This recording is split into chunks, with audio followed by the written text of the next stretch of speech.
Imagine coming back from a week away, feeling refreshed, only to open your bank app and see $13,000 gone. Now picture realizing it wasn't a stranger or a scammer, it was your own mother. And when you ask her why, she simply says, "It was for family." Stay with me while I tell you how this all happened, because it's a story I never thought I'd be sharing. If it strikes a chord with you, let it be a reminder to protect yourself, even from the people you think you can trust. My name is Rachel Carter, I'm 28, and I work as a nurse at a busy hospital. My life is far from glamorous, but I've always been proud of how hard I've worked to save. I rent a small apartment not far from my parents' home, and even though we don't live under the same roof, I've always kept family close. That was before I learned that sometimes, the people you love most can hurt you the deepest. A few months ago, I traveled to Denver for a medical conference. It was my first real trip in years, part work, part chance to breathe. I stayed in a modest hotel, spent my free time exploring the city, and even treated myself to a nice dinner. It felt good knowing that my savings account was solid. I'd been putting money away for years, $13,000 set aside for emergencies, future plans, maybe even a down payment on a home someday. The day I got back, I dropped my suitcase by the door, made a cup of tea, and decided to check my accounts. That's when my heart nearly stopped. My savings balance wasn't just lower, it was empty. Every single dollar gone. My hands shook as I scrolled through the transaction history. One withdrawal, $13,000. It didn't take long to trace it. The account was a joint one, set up years ago when my mom insisted on having emergency access in case something happened to me. Back then, I didn't think twice, it was my mom. Who would I trust more? But now that trust was smashed to pieces. I called her immediately, my voice shaking. "Mom, did you take my savings?" There was no pause, no hesitation. She simply said, "Yes, it was for family. You'll understand one day." No apology, no explanation that made sense. I pressed her, asking what exactly the money went to, but she just repeated herself, like those words were supposed to comfort me. They didn't. They froze something inside me. I couldn't believe she'd done this, not just the taking, but the complete lack of remorse. I hung up feeling like I'd been punched in the chest. It wasn't just money, it was years of my life, my hard work, my security. And it was gone.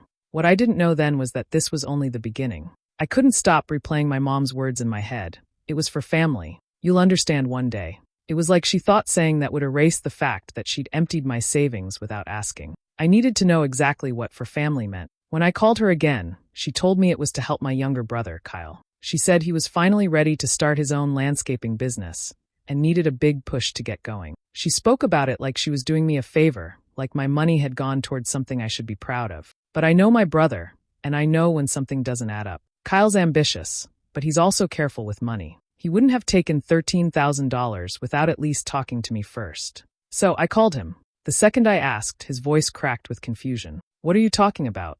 I didn't take any money from you." I explained what Mom had said, and there was a long silence. Then he told me the truth. He'd never asked for a cent. In fact, he already had most of his business equipment. Mom had mentioned she might help out a little, but she'd never said anything about using my money. And the kicker? Kyle had no landscaping company yet. He was still working at a hardware store while saving up to launch. When I told him how much was gone, he swore on his life he hadn't touched it. That's when the real gut punch came. Kyle said Mom had told him she'd recently paid off a large chunk of her credit card debt. Suddenly, the picture became painfully clear. It wasn't about helping Kyle. It wasn't even about family. She'd taken my savings to fix her own financial mess, and then covered it with a story that made me look like the selfish one for questioning her. As the pieces came together, my mind drifted back to small things from over the years. Times when little amounts had gone missing from our old joint account. "Oh, I'll put it back next week," she'd say. She never did, but back then it was 50 here, 100 there. I'd told myself it was harmless. She was my mom after all. Now I realized those small betrayals had been practice runs. She'd been crossing boundaries for years, and I'd let her because I thought family meant unconditional trust. But staring at my empty savings account, I started to wonder, was loyalty supposed to mean letting yourself be walked over? Part of me wanted to protect her, to believe her excuses, to keep this from tearing the family apart. The other part, the louder, angrier part, wanted to stand up and say enough. I sat on my bed that night, phone in hand, feeling like my heart was being pulled in two directions. I loved my family, but I loved my self-respect too, and I knew I couldn't have both. I decided to try one last time to talk to her calmly, hoping we could work something out without it turning into a war. I drove over to my parents' house on a quiet Sunday afternoon, rehearsing in my head how I'd say it. No yelling, no accusing, just a straightforward request for repayment. When I walked into the kitchen, she was making coffee like nothing had happened. I sat at the table and told her, "Mom, I know you used part of the money to pay off your credit cards. I'm not here to fight. I just want to figure out a way for you to pay me back." She didn't even look at me. She just stirred her cup slowly and said, "You really need to stop making such a big deal out of it." I kept my voice steady. $13,000 is a big deal. If you can't give it back all at once, maybe we can set up a plan. A few hundred a month until it's done. That's when she turned to face me, eyes narrowed. "Wow, you've really changed. I raised you, gave you everything, and now you're acting like I'm some kind of criminal. You've forgotten who I am. You've forgotten who raised you." Her tone was sharp, like a slap. I told her this wasn't about forgetting. This was about respecting boundaries. But she cut me off. "No, this is about you being selfish. You've never had to struggle like I did, and now you want to punish me for needing help. What happened to family first?"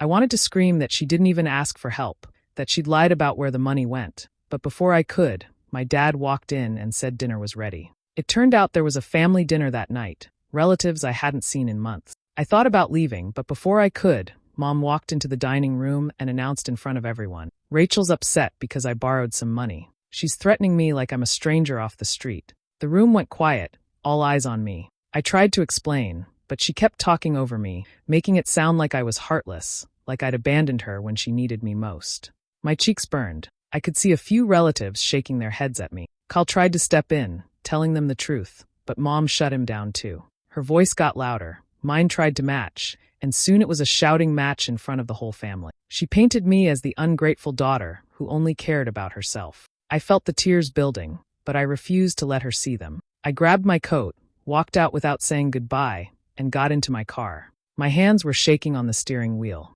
That night, I made a silent promise to myself. I wasn't going to let this slide.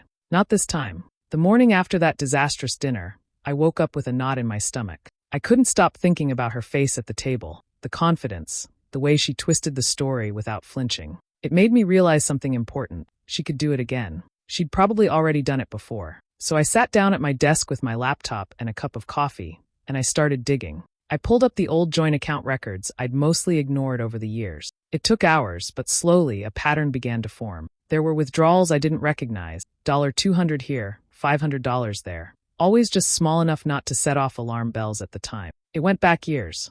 I could see the timeline of my mother quietly dipping into my money whenever she felt like it.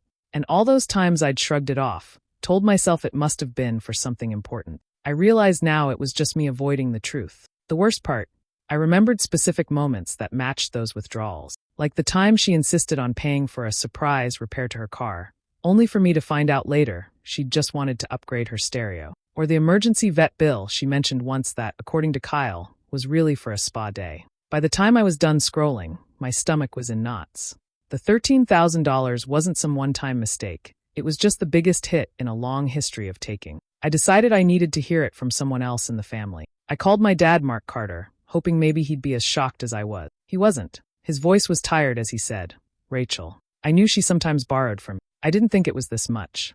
The word borrowed made my blood boil. Borrowed meant asking. Borrowed meant giving it back. She'd done neither. "Why didn't you tell me?" I asked, my voice shaking. "I thought it was harmless," he admitted. "You were doing well, and it was always small amounts." She said she'd pay it back. Hearing him say that broke something in me. My father had known, and instead of protecting me, he'd looked the other way. They'd both decided that my work, my savings, my plans didn't matter as much as keeping Mom comfortable. When I hung up, I sat there in silence for a long time. The sadness was still there, but it was changing, cooling, sharpening into something stronger. I wasn't just hurt anymore. I was done playing the understanding daughter. For years, I'd let loyalty win over my own boundaries. But looking at the proof in black and white, I knew this wasn't about family anymore. It was about respect, and she was about to learn what happened when mine ran out. I couldn't focus at work. My mind kept replaying the same question. How could she do this to me? How long has she been doing it? And how am I supposed to just let it go? That afternoon, during my lunch break, I found myself sitting across from Hannah, my closest friend at the hospital. She'd been my rock through night shifts, personal dramas, and everything in between. If anyone could help me think straight, it was her. I told her everything, how Mom had taken the money, lied about it, and turned the family against me. I even mentioned finding the old withdrawals in my account history. Hannah didn't even try to hide her reaction. "Rachel, that's theft. I don't care if she's your mother. If it was anyone else, you'd already be in court." Her words stung, mostly because they were true. Still, I shook my head. "It's different. She's my mom. I can't.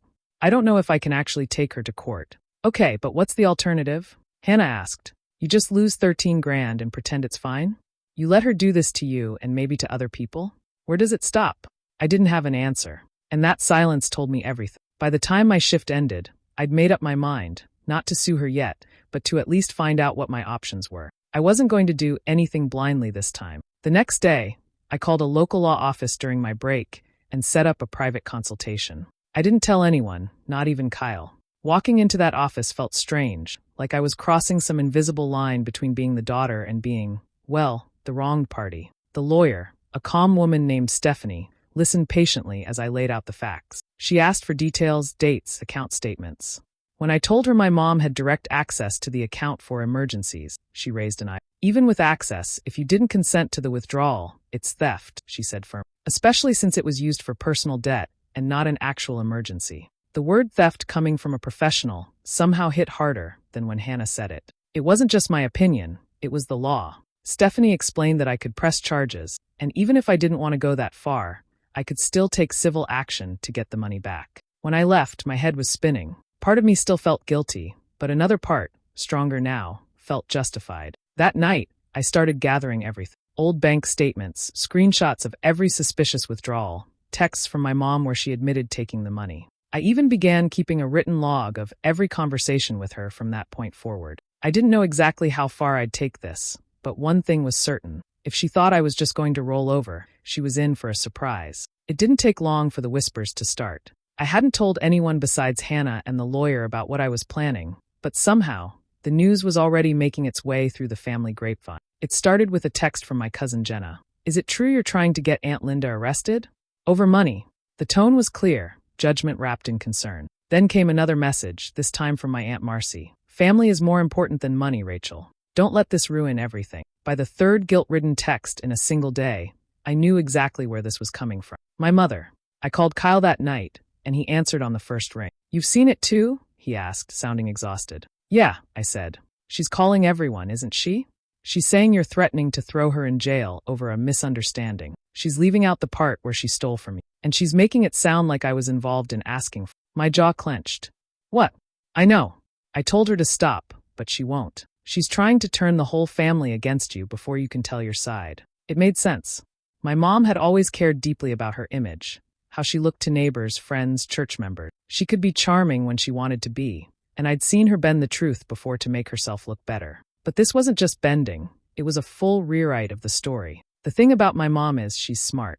She knew public shame could be more powerful than any legal threat. If she made me look like the cold, ungrateful daughter willing to destroy her own mother over a little money, then the moral weight would be on me. I'd be the villain. For a moment, I felt that familiar guilt rising again. But then I reminded myself, this wasn't just a misunderstanding. She'd taken my life savings without permission, lied about why, and now she was lying to everyone else about me. That's not family loyalty. That's manipulation. So I decided to stop letting her control the narrative. Not in a loud public blow-up like she wanted, but quietly, carefully, starting with the people who actually mattered to me. I began making calls and sending messages to certain relatives, those I trusted to listen without judgment. I calmly explained what happened, showed proof of the withdrawals, and told them exactly where the money went. No drama, no yelling, just the facts. The responses were mixed. Some were shocked, others stayed neutral, but I could tell the tide was shifting. At least now, the truth wasn't buried under her version of events. I realized then that this wasn't just about getting my money back. It was about making sure she couldn't do this to anyone else. And if her greatest weapon was her reputation, I was more than willing to let the truth chip away at it, one conversation at a time. I told myself this would be the last time I tried. No more arguments over the phone, no more messages passed through relatives. Just me and her, face to face, speaking plainly. If there was any chance of fixing this without tearing the family apart completely, this was it. I drove to my parents' house on a Saturday morning. The air felt heavy, like I already knew how it would end. When I knocked, my dad answered, surprised to see me. Mom was in the living room, scrolling on her phone like nothing in the world was wrong. I sat down across from her and took a slow breath. I'm not here to fight, I said. I just want to make this right for both of us. She glanced up, her expression unreadable. Go on. I know you don't have $13,000 to give me back right now. That's fine. But if you could do $200 a month, it would take a while, but eventually we'd be even. No courts. No police. Just us settling this ourselves. For a second, I thought maybe she was actually considering it. Then she smiled, not warmly, but with a cold, almost amused expression. "You're never seeing that money again, Rachel," she said, like it was the most obvious thing in the world. "You need to get over it." I stared at her, my brain trying to catch up to what my ears had just heard. "What did you just say?" "You heard me," she replied, leaning back on the couch. "It's done. I used it. Life moves on. You should too." It was like every ounce of hope I'd been holding on to crumbled in that instant. I had been clinging to the idea that she at least felt guilty, that maybe she wanted to make it right, but just didn't know how. But no, she didn't care. She didn't even see it as wrong. I stood up slowly, my heart pounding but my voice calm. "Okay," I said. "That's all I needed to hear." She raised an eyebrow, like she was expecting me to argue, to beg, to throw one last emotional plea at her. But I didn't. I'd done enough of that. Without another word, I turned and walked toward the door. My dad started to say something, but I didn't stop. I got in my car, shut the door, and sat there for a moment, letting the quiet sink in. That sentence, "You'll never see that money again," had erased any last trace of hesitation in me. The guilt, the doubt, the worry about what people might think, it was gone. I started the engine, pulled away from the house, and felt a strange kind of clarity wash over me. She had made her choice. Now, it was time for me to make mine. And I already knew exactly what I was going to do.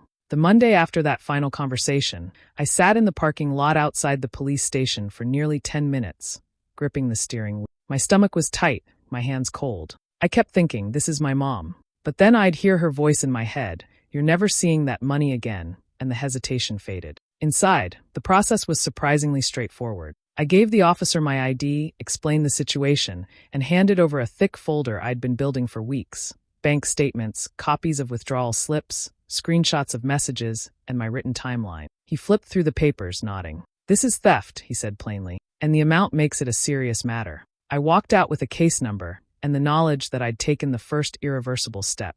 But my plan wasn't just about the law. It was also about making sure no one else in the family got blindsided like I had. Over the next few days, I reached out to relatives one by one. "Hey," I'd say, "I need you to check your accounts and think back over the last few years. Has Mom ever asked to borrow money from you?" The answers started to pour in. My aunt quietly admitted that Linda had taken $2,000 from her for an urgent bill that turned out to be a shopping spree. A cousin in another state confessed he'd loaned her $500 years ago and never saw it again. It was like pulling a thread and watching the whole sweater unravel. Word spread, but this time it wasn't her version of the story. It was the truth. And the truth was ugly. My father, Mark, had stayed quiet at first, clearly torn between his loyalty to his wife and the reality of what she'd done. But the more relatives came forward, the harder it became for him to pretend this was a misunderstanding. One night he called me. His voice was tired, almost defeated. "I didn't know it was this bad," he said. "She's been lying to me too."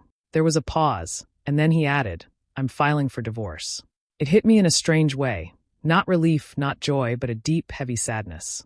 I'd never wanted to destroy their marriage, but she had done that herself, one selfish choice at a time. Meanwhile, the police investigation moved forward. I didn't know exactly what the outcome would be yet, but I could already see the cracks forming in the image my mother had worked her whole life to project. Neighbors stopped waving. Friends stopped calling. The woman who had once been seen as warm, generous, and dependable was now whispered about in the grocery store aisle. And while I didn't celebrate her humiliation, I didn't feel bad about it either. This wasn't spite, it was accountability. She'd taken from me, from others, and from the trust we'd all had in her. Now, finally, she was facing the cost. The day of the court hearing, I sat in the back row, hands folded in my lap, trying to keep my breathing steady. Linda was at the front with her lawyer, dressed neatly, but she wouldn't look at me. I could see the tension in her jaw, the same stubborn expression I'd seen my whole life whenever she knew she was cornered. The judge reviewed the evidence. Every withdrawal, every message, every statement. It wasn't dramatic. It wasn't like the movies. But it was final. When the ruling came, it was simple and clear. Linda was to repay the $13,000 plus interest in structured payments over the next few years. If she missed more than 2 payments, legal action would resume. I didn't cheer. I didn't cry. I just felt still. It was the confirmation I had needed all along, that what she'd done wasn't just a misunderstanding or helping family. It was theft, and the law agreed. Outside the courthouse, Kyle was waiting. He'd been quiet through most of this ordeal, trying not to get pulled into the middle. But over the past few weeks, he'd made his feelings clear. "She lied to me too," he'd told me. "If I'd known she was using your money for her own debt, I would have stopped her." Now, he handed me an envelope. "It's not much," he said, "but I want to help with your legal fees." I opened it, $500 in cash. Kyle, you don't have to. I know I don't have to, he cut in. I want to. I'm sorry you had to go through this. We stood there for a moment, and I realized the distance between us was gone. If nothing else, the mess our mother created had reminded us who we could really trust. In the weeks that followed, the payments started coming in. Small amounts at first, but they were steady. Each time I saw one hit my account, it was a strange mix of satisfaction and sadness. This was my mother paying me back under a court order. It wasn't how I'd ever imagined our relationship ending up. Linda still refused to speak to me. If she passed me in the grocery store, she'd turn the other way. Relatives told me she called me heartless and ungrateful behind my back. But the guilt she tried to plant in me didn't take root anymore. I'd spent months questioning myself, wondering if I was too harsh, if I'd broken some unspoken rule about family loyalty. But looking at my restored savings account, my documented evidence, and the truth laid bare, I finally stopped second-guessing. I hadn't destroyed the family. I hadn't betrayed anyone. I had protected myself, something I wished I'd done sooner. And that closure, both financial and emotional, was worth more than any apology she could ever give. It had been almost a year since the court ruling, and my life felt mine again. The savings account I once found nearly emptied was now full, each deposit a small victory. The repayment from my mother continued in slow, court-ordered installments.